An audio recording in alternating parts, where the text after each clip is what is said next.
gin alternative. Strain into a cocktail glass. Hey everybody, it's Billy the bartender from Better Roads.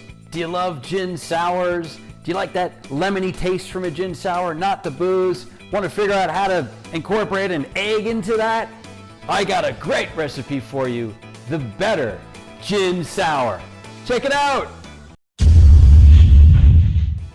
All right, here's what you need. 3 ounces of Cedars Wild Gin Alternative.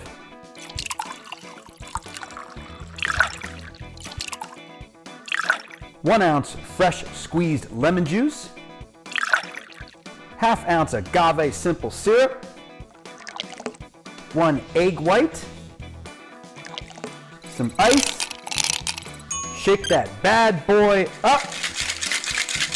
Strain into a cocktail glass.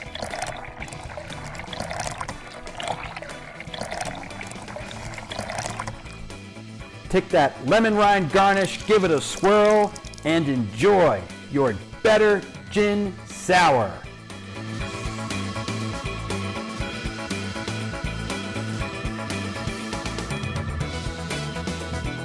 And just remember, if I can do it, you can do it.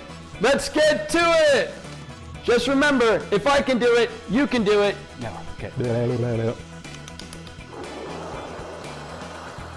Wow, that's sour. Woo! I'm having an omelet for dinner tonight. You can find all of these tasty alcohol-free products at betterroads.com.